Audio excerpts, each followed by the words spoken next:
Voilà, parce que ça me semble. Ça, c'est une chute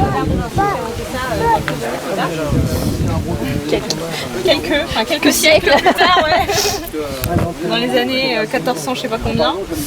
Il est mort en 1500, après 1500.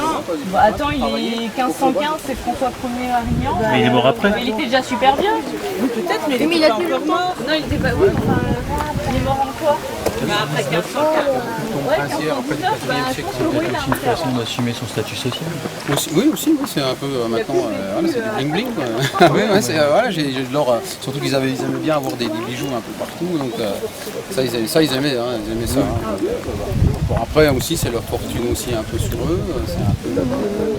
Après bah, d'ailleurs de toute façon ils disent, hein, les écrits disent qu'on avait après ils récupéraient tout ça.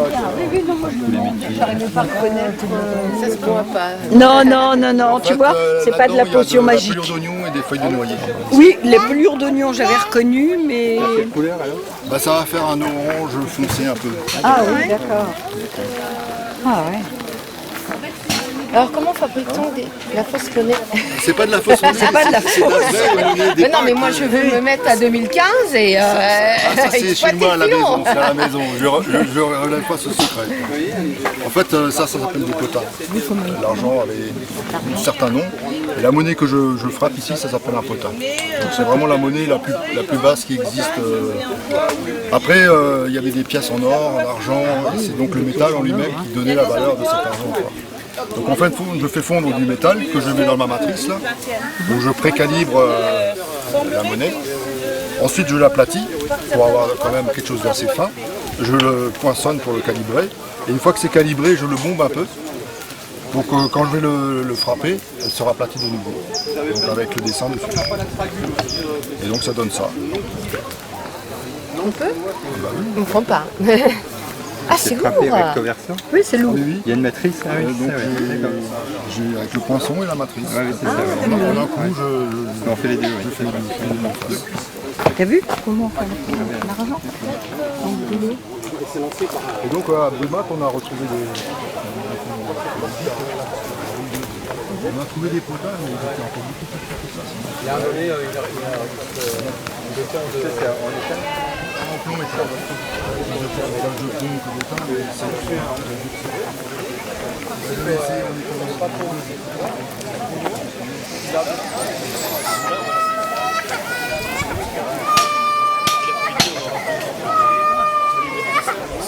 Par exemple, des boulettes de chèvre frais. On va pouvoir en faire des boules. On va un peu casser le fond du chaudron, on va les lancer dedans, les faire revenir pendant environ 30 secondes, je vais le remplir dedans. Ensuite on les ressort et on les trempe dans du miel et du sésame. Ça c'est vrai. On n'a pas encore vu, on n'a pas encore bougé. C'est pas vert de la corde de Non. Alors, vous avez fait des tours là maintenant? Ah oui. Ouais, non. En face. Aujourd'hui, on n'a personne qui travaille là-dessus. Nous, on n'a pas de nom. Alors, il y a quelques...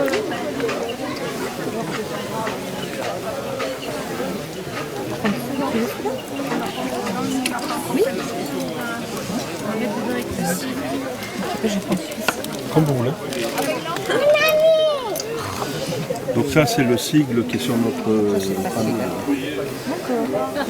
D'accord. Le motif c'est...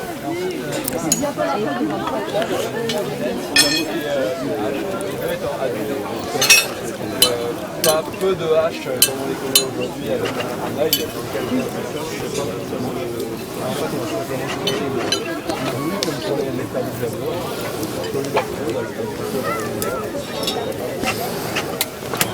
on va travailler par contre ce matin. Juste une seconde.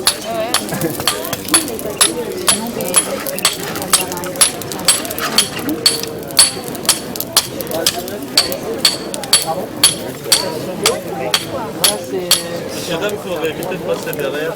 Oui, alors s'il vous plaît, si vous pouvez juste rester de ce côté-là du camp et pas passer derrière.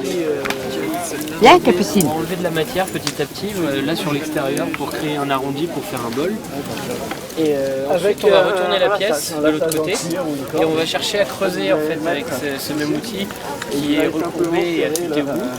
On va faire tourner la pièce pareil et on va chercher à creuser de plus en plus loin jusqu'à ce qu'on puisse enlever la pièce centrale.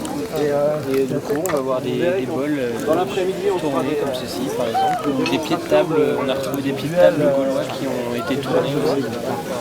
Vous remarquerez qu'on a besoin d'assises d'un sol assez... on va voir qu'il y a le poids. Toujours, on a besoin de vraiment bien ancrer dans le sol.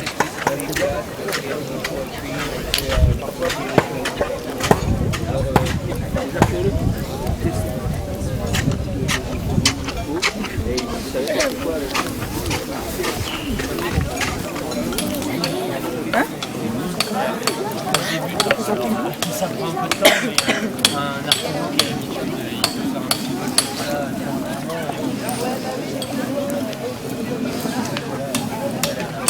Ça c'est le petit standé où on mettra les fermes pour... Il faut du bois vert aussi. Ah, c'est pour ça que vous mettez la terre aussi. Oui, parce qu'après on met les perles dedans, du coup là, d'habitude on en avait un creusé un peu plus petit. Oui, c'est ça. Du coup ça allait, mais là il a pêché la semaine dernière, donc on a creusé beaucoup plus haut et ça tombe de haut. Quoi, hein, donc il faut que ça amortisse. Bon, de toute façon là on n'a pas trop d'espoir d'en garder beaucoup entière, parce que ce soir à 18h on s'en va, donc le four ait le temps de refroidir, et donc on embarque comme ça. Donc, normalement on laisse le creuser toute la nuit dans le four après sans y toucher, et comme ça refroidit doucement avec la chaleur résiduelle en fait du four. Mais là du coup c'est probable que ce ne soit pas suffisant. Ça va refroidir au fur et à mesure, on va passer les petits entraînements. Il a pris le verre, il l'a trouvé où? Oui, mais on l'achète pas. On l'achète, il y avait des grands centres de production, notamment autour de la Méditerranée. Et après ils étaient commercialisés.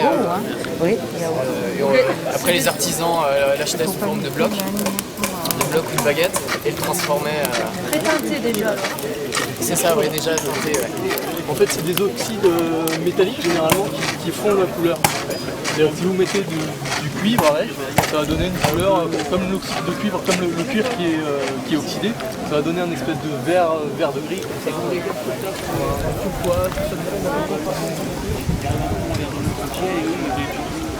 Le concasse, leur concasse, leur mélange avec ils font de... Madame était intéressée par la façon.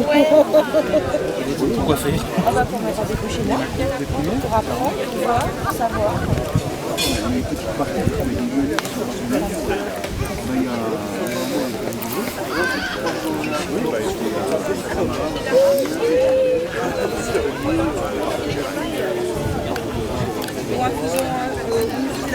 On a quand même les bas-fonds. On sait déjà réduire le frère et on sait déjà sortir, quand vous verrez l'équipement là-haut, des casques et des étaux, on arrive à sortir des tôles de 5/10 d'épée. On n'a pas de laminoir à l'époque. Hein.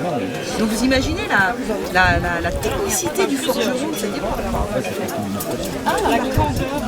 Et on a des tôles de 5/10 d'épée. Effectivement, pour les plus serrés, pour les plus comme aujourd'hui. Il n'y avait pas de boutons du tout? Les boutons? Non, c'est que les systèmes de broche.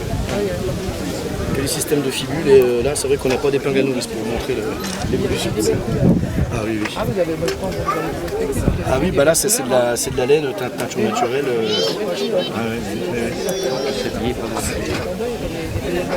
On va utiliser ça, de la laine de mouton. Enfin surtout la laine de mouton. On arrivait à filer très bien. Donc à mettre beaucoup de fil au centimètre sur les métiers accessibles pour faire de la trame tressée. Bon, et vos grandes oreilles alors ça c'est une coiffe qui a été retrouvée en Allemagne. Et en fait on voit dans l'art celtique, on voit beaucoup de têtes comme ça coiffées avec ce qu'on appelle des feuilles de gui. Bon.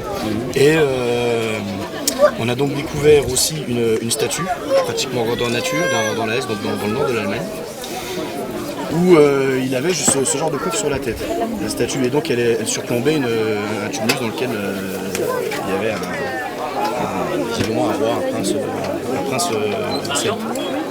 Et la fouille, elle a quand même duré. D'ailleurs, c'est toujours je prends pour le fouille, il y a encore beaucoup de travail à faire dessus. Et ils ont retrouvé une armature en fil de bronze. Et quand ils ont terminé les recherches, ils sont aperçus qu'en fait c'était l'armature pour une coiffe.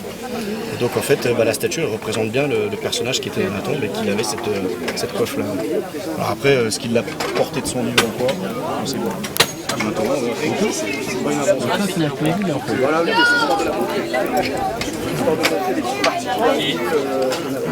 Est-ce que tu sais si le pot à boire de taf il est là? C'est le coin.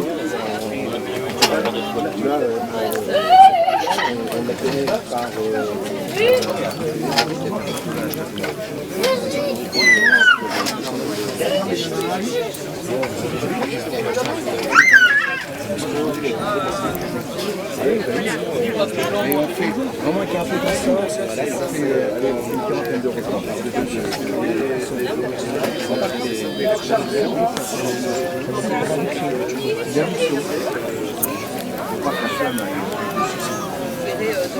Avec la robe orange et à carreaux, qui elle-même archéologue. On a des archéologues qui ont intégré notre troupe. Ah bon, je savais pas qu'il y avait. En fait, c'est ça qui est génial, c'est que longtemps, on a eu... longtemps, l'archéologie a été uniquement le savoir d'universitaires qui restent dans les universités. Et maintenant, on a un vrai échange. Et du coup, ça permet d'avoir une vraie dynamique, je trouve, au niveau d'histoire vivante. Ouais. C'est chouette. C'est intéressant de partager... Quand est venue la domination? Enfin, je ne dis pas domination parce que... Ça s'est fait tout doucement en fait. Hein. Ils se sont romanisés eux-mêmes en fait. Hein. Il y a eu un bon recouvrement. Et ça a démarré dès le 2e siècle avant.